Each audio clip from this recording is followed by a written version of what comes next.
paz do Senhor Jesus Cristo, irmãos e irmãs da nossa querida IAP em Coelho Neto, e a todos os irmãos e irmãs que irão ver esse vídeo, que assistirão nas redes sociais.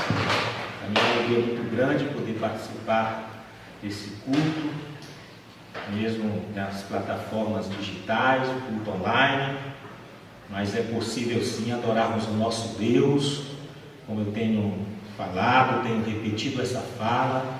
Nós somos a igreja não para, pelo contrário, ela avança. O povo de Deus jamais será impedido de adorá-lo em nome de Jesus. A palavra do Senhor em 1 de Pedro 5,7 está escrita assim: lancem sobre ele toda a sua ansiedade, porque ele tem cuidado de vocês. Mas vamos fazer uma reflexão nesse versículo bíblico, na carta do apóstolo Pedro, pensando um pouco, dando uma ênfase durante a reflexão nesse tema isolamento, quarentena, que é o que estamos vivendo exatamente nesse momento, a igreja, o Brasil, o mundo. Começo essa reflexão dizendo que o capítulo 5 da primeira carta do apóstolo Pedro, o apóstolo Pedro ensina a liderança, em primeiro lugar. Depois ele vai ministrar uma palavra maravilhosa para os jovens, para a juventude da igreja. E por último, nesse capítulo, ele faz recomendações importantíssimas à igreja de Deus. No versículo 7, Pedro dá uma ênfase sobre o relacionamento conosco mesmo. E Pedro diz: lancem sobre ele toda a sua ansiedade. A ansiedade, e é um momento que nós estamos vivendo, causa ansiedade. Alguns estudiosos costumam dizer que é o mal do século, mas na verdade, na época do apóstolo Pedro, ele já estava preocupado com a ansiedade. Então não é um mal só deste século, né? Me parece que sempre existiu uma preocupação com relação à ansiedade. E a ansiedade é uma espécie de autofobia. O auto, que é igual próprio, e fobia igual medo. É a fobia, nesse momento podemos dizer, do isolamento, um medo mórbido de estar só, ou um vapor, ou melhor, um pavor de ficar sozinho ou isolado. Então a palavra grega empregada aqui para ansiedade significa estrangulamento. Segundo os estudiosos, a raiz da palavra, o significado da palavra é estrangulamento. A ansiedade é sufocar. Alguns pensadores estudiosos dizem que é como se alguém estivesse apertando o nosso pescoço, sufocando. Então realmente é uma angústia muito grande, né? Quem passa por um momento assim, por uma ansiedade extrema, né? Desta forma. Pedro, ele está orientando os irmãos que os amados ali daquela igreja, e hoje essa palavra é para nós, que os irmãos precisavam tirar esse fardo dos ombros e lançá-lo sobre Deus. Ou seja, é preciso, é necessário, segundo o apóstolo Pedro, tirar esse fardo, tirar essas duas mãos que estão no nosso pescoço e lançar sobre o nosso Deus. O salmista já havia recomendado, no Salmo 55, 22, lança o teu cuidado sobre o Senhor, e Ele te sustentará. E Jesus Cristo, nosso Senhor, Ele ensinou em Mateus 6, 25, não andeis ansiosos pela vossa vida. E o apóstolo Paulo diz em Filipenses 4, 6, não andeis ansiosos de coisa alguma. Então, queridos irmãos e irmãs, Pedro, é interessante que ele usa aqui um termo, lancem. E no grego fica implícito que lançar é o único ato que exige esforço, no sentido de arremessar alguma coisa para longe de nós.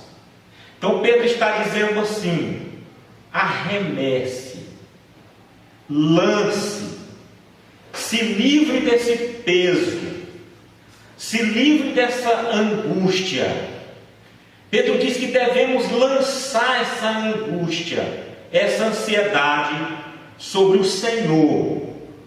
Toda a nossa ansiedade, não apenas parte dela. Tem que lançar sobre o Senhor tudo. Não devemos lançar a ansiedade sobre Ele aos poucos, de forma alguma, retendo as preocupações que acreditamos sermos capazes de resolver por conta própria.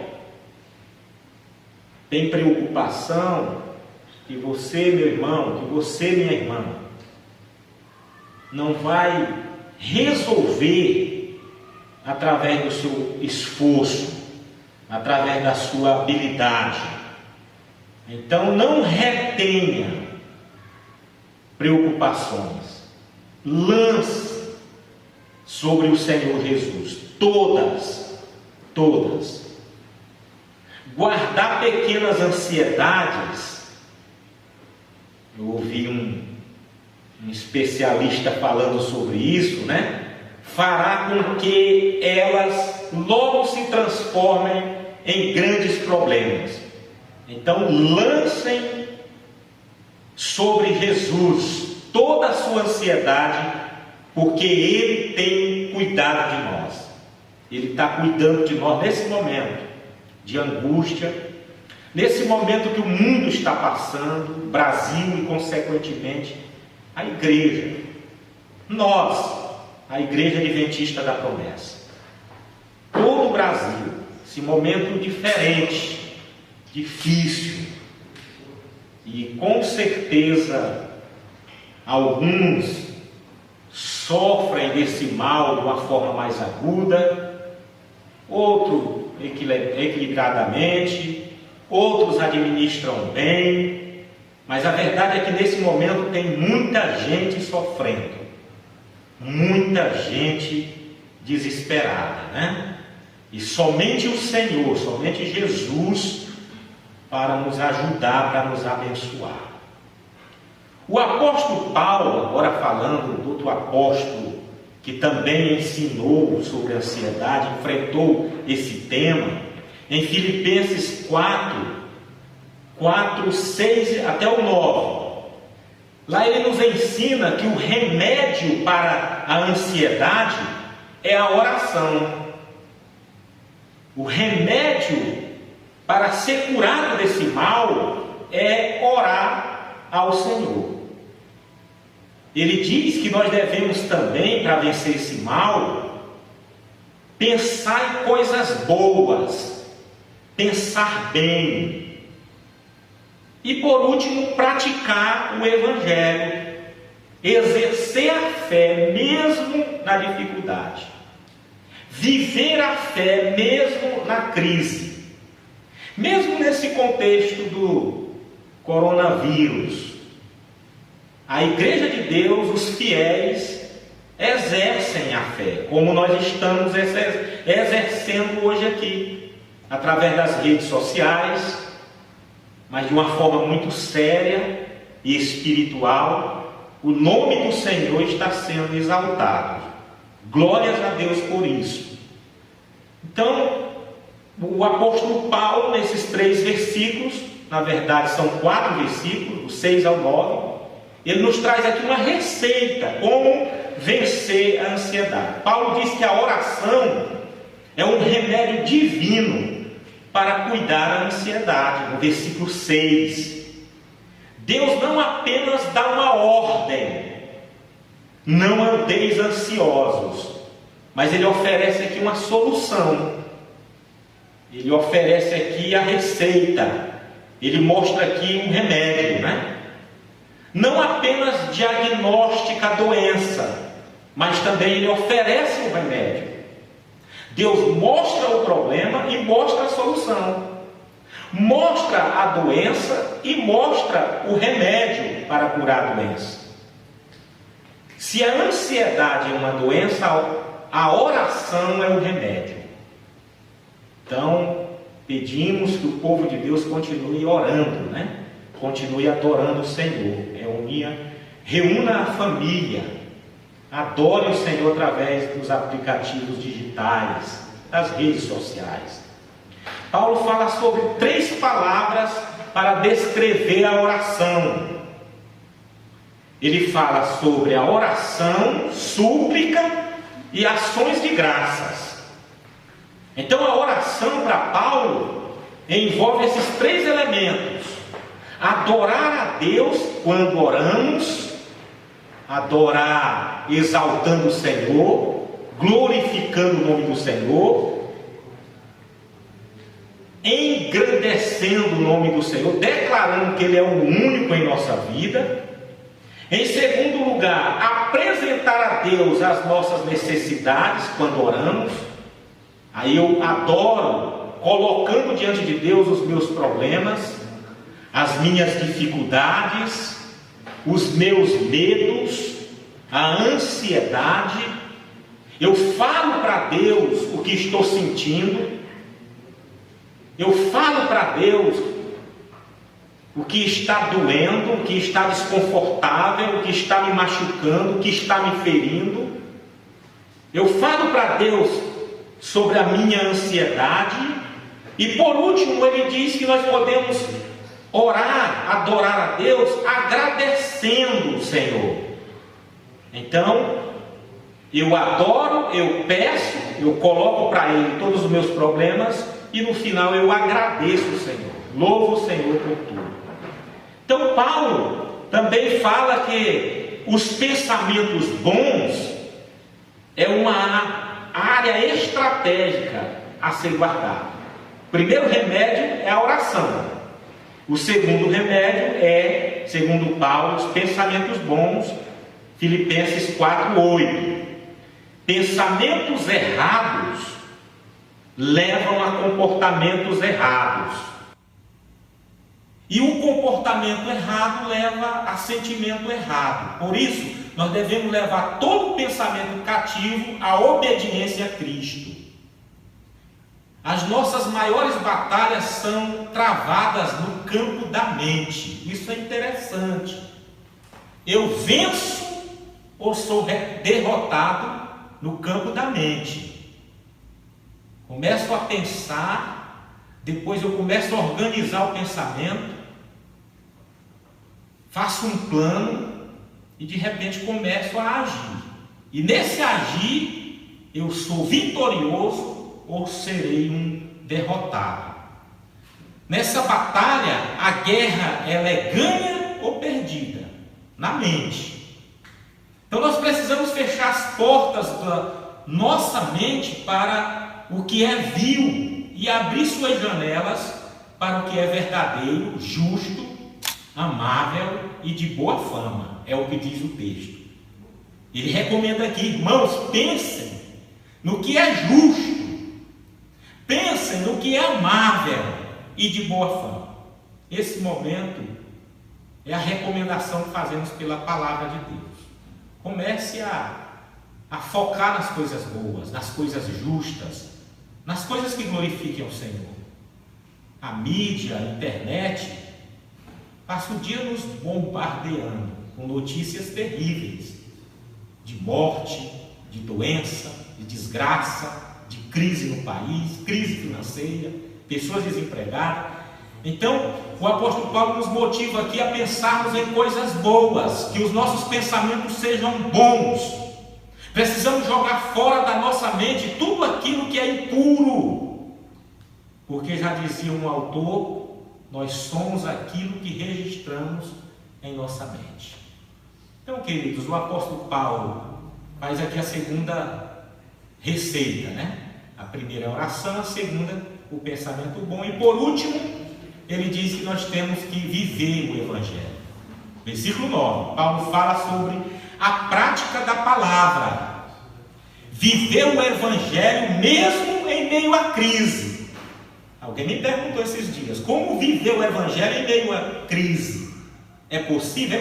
O apóstolo Paulo viveu o Evangelho em meio à crise. Esse autor que escreveu esse texto que eu estou aqui refletindo com vocês, ele viveu o Evangelho em meio à crise. Ele diz que é possível exercer a fé em meio à crise, em meio à epidemia, em meio à pandemia, em meio ao coronavírus, né? Em meio a esse cenário de dor, de angústia, em meio a esse sofrimento que os brasileiros estão passando, que o mundo está passando, e consequentemente a igreja, a palavra de Deus diz que é possível exercermos a nossa fé. Para exercermos a nossa fé em meio à crise, a receita do apóstolo Paulo é que nós temos que refletir sobre a experiência que já tivemos com Deus. Então, Deus me trouxe até aqui me ajudou o Senhor. Existe esse cenário, a crise. Eu tenho que fazer uma reflexão. O Senhor que está comigo hoje me abençoou no passado. Eu já passei por dificuldade e o Senhor me trouxe até aqui. Então, diante desse cenário, diante dessa crise, o Deus que me abençoou no passado vai me abençoar hoje, vai me abençoar no presente. Vai continuar cuidando de mim. A outra coisa é a gente pensar num sentido coletivo, que o Senhor trouxe a igreja até aqui. O povo de Deus, em toda a história, passou por sofrimento, por dificuldades, pestes. Essa não é a primeira gripe, não é o primeiro vírus, a peste que tem atingido o mundo e consequentemente a igreja de Deus. Várias gripes já assolaram o mundo, já assolaram a humanidade, a igreja, e a igreja passou por todas elas. Então, essa é mais uma que a igreja vai passar. Em nome de Jesus, a igreja vai superar e continuará adorando a Deus, continuará servindo a Deus, até que o Senhor Jesus Cristo volte. Então, nós temos que pensar que o Deus que abençoou o povo de Israel, o Deus que trouxe a igreja até aqui, Ele é o Deus dessa geração. Ele é o nosso Deus, Ele é o Deus da igreja hoje. E assim exerceremos a nossa fé com mais convicção, com mais certeza. Até aqui, o conhecimento adquirido ao longo da nossa jornada, até aqui, que nós vínhamos colocando em prática, que a igreja continue praticando esse ensinamento. Com essa verdade no coração, com essa convicção na mente, é possível passar pela crise glorificando a Deus com a nossa vida e com o nosso estilo de vida. Então eu concluo dizendo, igreja de Deus, irmãos e irmãs da nossa querida IAP em Coelho Neto, e todo o povo de Deus que está assistindo esse vídeo, os internautas, em nome de Jesus Cristo, é momento de tomar posse da palavra de Deus, viver o Evangelho pela fé. Deus está no controle, Ele é o governador, Ele é o Senhor da igreja, e se Ele nos ajudou até aqui, Ele continuará nos ajudando, Ele continuará conosco, porque Ele é fiel. Oração, pensamentos bons, prática da palavra, viva o Evangelho nesses dias. Eu quero, antes de orar e fazer uma oração com vocês, nesse momento, E eu peço que você ore nesse momento comigo, que a igreja ore nesse momento comigo, em nome de Jesus, esse Deus poderoso que opera milagres e maravilhas, que nos sustenta em meio ao caos. Eu quero agradecer ao pastor Gilmar e à equipe por essa oportunidade, pedir que a igreja continue servindo o Senhor mesmo em meio ao caos, em meio à crise, que essa equipe maravilhosa que está auxiliando o pastor Gilmar continue animada, servindo o Senhor, com todos os cuidados, que os médicos têm passado através da mídia, todos os cuidados, evitar aglomerações, e vocês estão cumprindo tudo certinho, que vocês continuem realizando esse trabalho maravilhoso, escola bíblica, o culto do sábado, o culto no domingo. O pastor Gilmar me falou que tem o PG através do aplicativo Zoom. O nome do Senhor está sendo glorificado, a igreja não para, ela continua avançando, porque o dono dela é o Senhor Jesus Cristo. E aproveito, com a permissão do pastor Gilmar, para falar do projeto regional, Nós estamos com um canal regional no YouTube e já subimos o primeiro vídeo. Toda quinta-feira estaremos subindo um vídeo. Toda quinta-feira estaremos enfrentando um tema, estaremos conversando ali, o programa é no formato de entrevista, estaremos comentando sobre algo importante que tenha tudo a ver com essa crise.